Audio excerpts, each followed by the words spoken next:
What we have basically in Syria is a gaggle of outfits supported by Saudi Arabia, supported by Turkey, supported by Qatar, supported by all of them.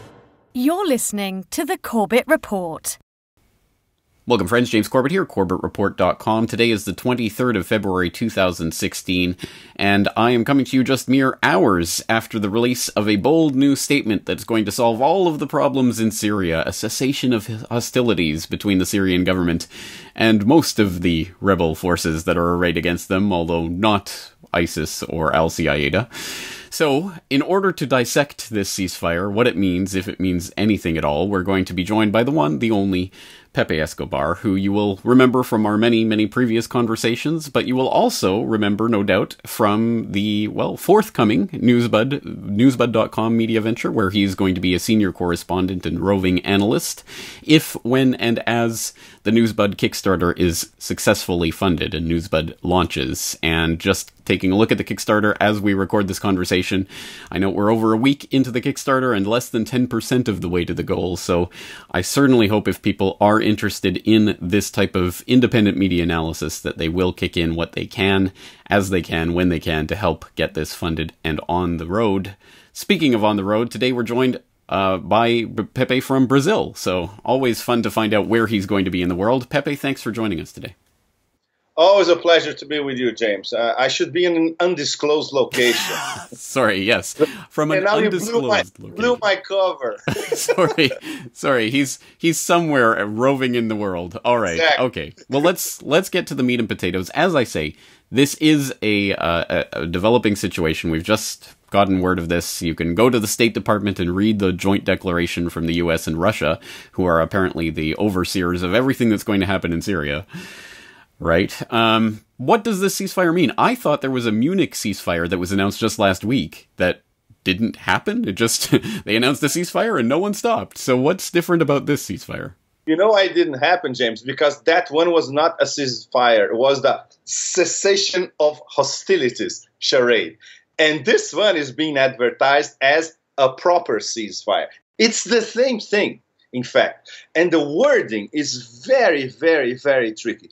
Let me find the key passage over here, in fact. Look, this is expands on the UN Security Council Resolution 2254, which calls for cessation of hostilities, etc. Not applying to Daesh, obviously, and Jabhat al-Nusra, which is Al-Qaeda in Syria, as all of us know, and other terrorist organizations designated by the UN Security Council, between commas. But this is the language of the new ceasefire. If we go back to the original UN Security Resolution 2254, I have a copy here. And it's worth quoting because it's very important. Everything that they are doing against fighting terrorism in Syria relies specifically on combating ISIS, Daesh, of course, Jabhat al-Nusra, Al-Qaeda in Syria, and according to the resolution itself, I'm going to quote, all other individuals, groups, undertakings, and entities associated with Al-Qaeda or ISIL and other terrorist groups. This is the letter of the law of the UN Security Resolution. So the key point is, this is not only about ISIS and Jabhat al-Nusra. It's about all the associations.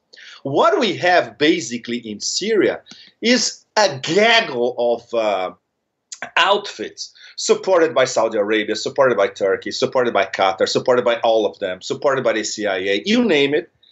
And it's an in and out thing. It's an evolving, morphing, jihadi highway nebula. In fact, it's a mini cosmos in itself. And obviously, because Jabhat al-Nusra is very strong, they've been in Syria for years, and they are very good at articulating alliances. And they are very well weaponized because of those famous donors from all over the Gulf.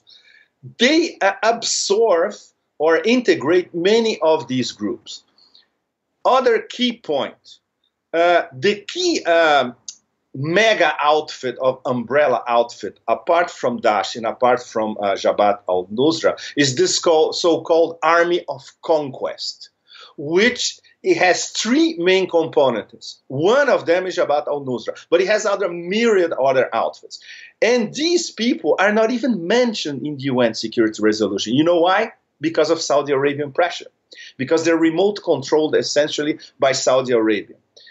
Turkey, they have some interest in them, but for the Turks, the most important nebula is those so-called Turkmen across the border and in Idlib province. And there's also an infiltration of neo-fascists from Turkey itself, which are combating side by side with these Turkmens.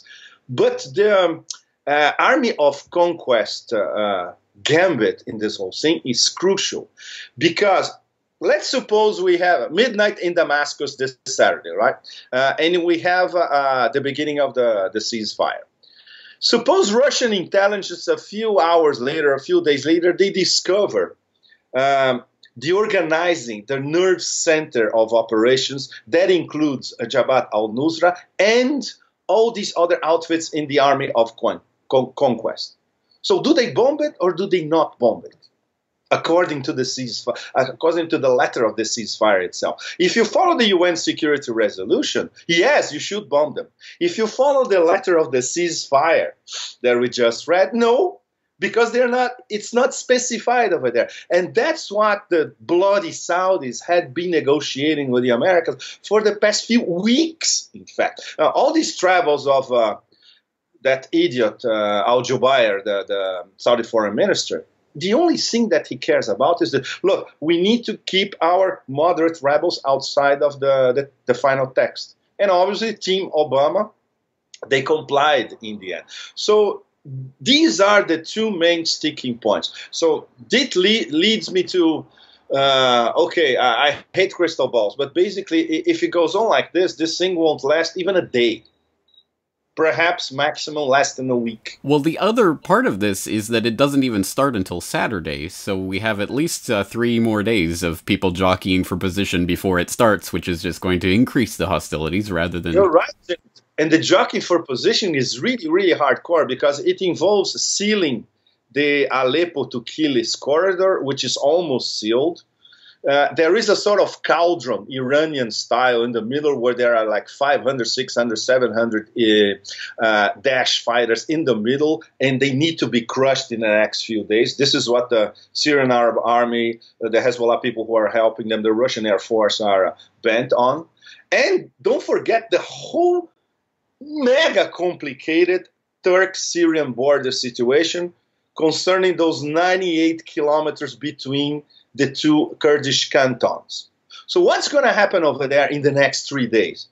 Erdogan, he must be so paranoid at the moment. Say, look, if I don't organize my so-called invasion in the next 3 days, I'm going to be left with nothing afterwards. Because, in fact, at the moment, he has nothing in terms of negotiating power. Because the Turkmens were more or less smashed. The corridor to Aleppo was smashed. And this area, the 98 kilometers, it's still basically controlled by Daesh. And it's going to be fought by the Americans and by the Russians at the same time. Both the Americans and the Russians, they have a mix of competing and parallel agendas. But one thing they agreed on, this stretch between the two Kurdish cantons, the 98, 100 kilometers in the border, they need to extract this out of Daesh control. And obviously, this is what Turkey does not want. So can you imagine the next 3-4 days what's going to happen? An absolute mess. And of course, don't forget the Kurds. Nobody's talking about the Kurds. So if the Kurds, they are advancing along the border, they are more or less trying to link up with the Syrian Arab Army.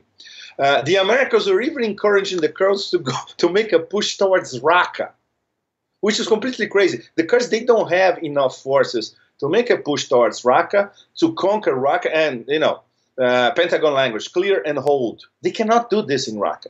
They don't have the numbers and they don't have the firepower. They will have to coordinate this with the Syrian Arab Army, with Hezbollah, with the Iranian fighters, and the Russian Air Force. This takes a long time. A Raqqa expedition, let's say. It would be post-ceasefire. So will the Raqqa expedition be sanctioned by the ceasefire? We still don't know as well. So, this is I think there's, devil in the details as always. Right. So, I mean, mix of conflicting and parallel interests is probably the best way to describe this entire mess. And I just retweeted the other day this interesting infographic of trying to document which forces are on which side and who's against who and who's with who.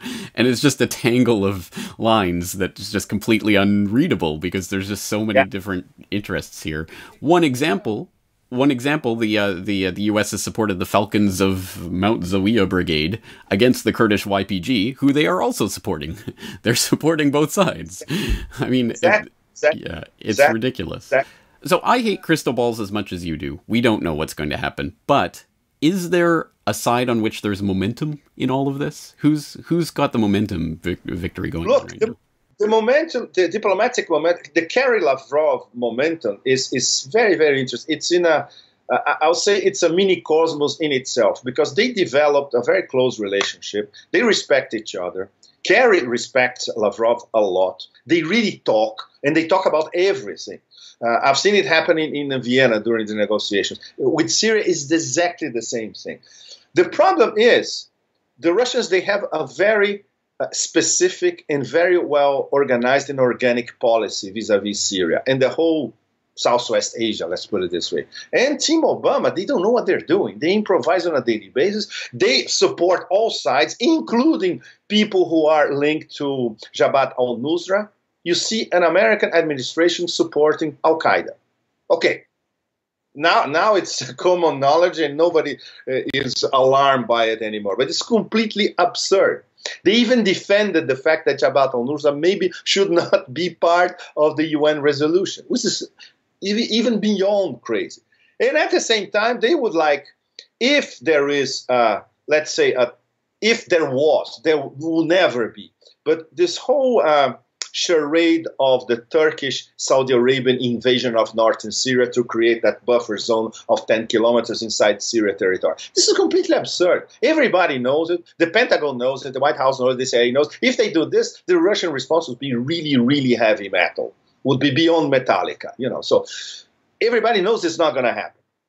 And at the same time, the Americans, Turkey is our NATO ally, so we cannot contradict them too much. And at the same time, they're saying, look, if you try to invade northern Syria, NATO is not going to help you. So it's an absolute mess because nothing is coherent. It evolves, like you said, on an hourly, daily basis. The game of alliances, especially among the so-called moderate rebels and, let's say, the Army of Conquest, which is this umbrella group remote controlled by Saudi Arabia, which is a collection of Islamist groups, essentially. And the alliances, evolve all the time. And the Kurds, who are very, very clever. Office in Moscow, representative office in Moscow, close relations with the Russian Air Force. They are getting closer relations with the Syrian Arab Army as well. And they have more or less the same objective, which is eradicate ISIS from all that area, not only the stretch in the border, but all the way to Raqqa as well. But this is a long-term process.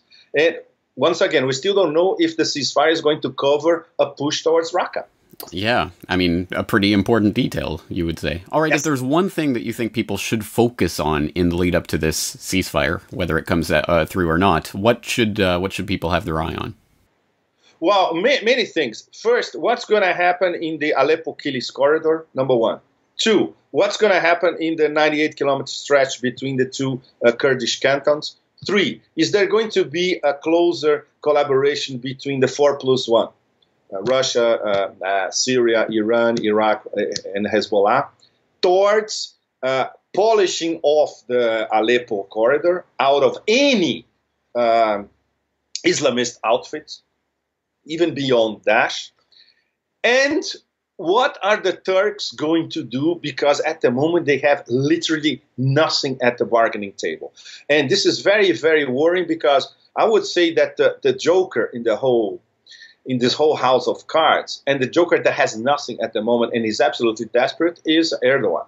So watch Erdogan's next moves, which probably will include something absolutely out of left field and crazy. Yeah, and that's the thing. You cannot predict these types of things, especially with players like that in the deck. Well, interesting. You ask Pepe Escobar for one thing, and he gives you a whole hatful. So there you go, guys. You always get more than you bargained for when you have Pepe Escobar on.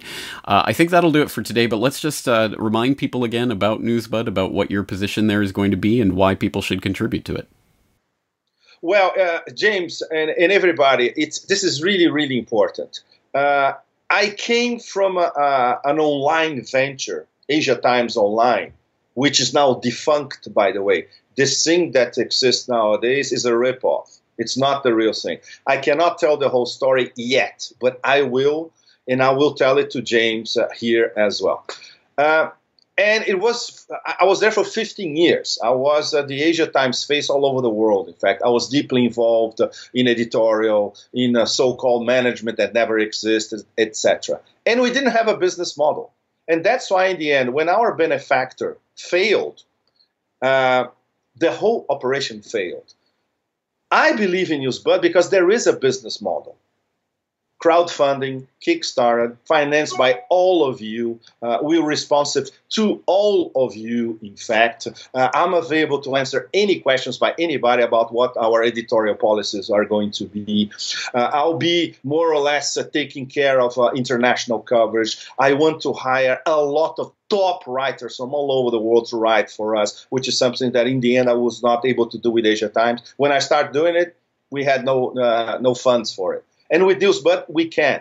So the business model is there, but it depends on people. I know it's horrible to hit people for money. I know, I don't like that. But it's the only way if you need independent news on the net. There is no business model for anybody. The business model of having a guy with a day job blogging 10 hours a day at night until 5 in the morning and trying to make ends meet during the day, it's not professional journalism. These guys are great, but we need a model and we need to integrate these guys to a bigger news organization financed by the average citizen everywhere in North America, across Europe, across Eurasia. So that's the basic idea of NewsBud, and that's why I'm heavily implicated on it. And let's hope it works. So like you said before, the goal is very ambitious on Kickstarter. And we are still less than 10% of our goal with 50 days to go. So in the next 50 days, it's much more important than what's happening in Syria. Let's make NewsBud work. Well, there you go. We can help actually change the world. And yes. Right now we have 831 backers as we record this conversation. I know there's going to be at least 10,000 people watching this on YouTube, another 10,000 downloading the audio from my site. I'm sure we can get more than 831 people on board with this. So again, if you do have the funds to contribute, please do. Join the army. And it's not the army of conquest. You don't even have to shoot an AK-47 and conquer the Turkish-Syrian border. If you shell out $10, in a few months, you're going to have the best independent online media anywhere. All right. Well, I'm looking forward to it. And I'm sure we'll have plenty more conversations like this one, trying to make a sense of this convoluted mess that is being created there in Syria and elsewhere around the globe. Pepe Escobar, thank you for your time as always. Thank you so much, James, and keep it up. Thanks.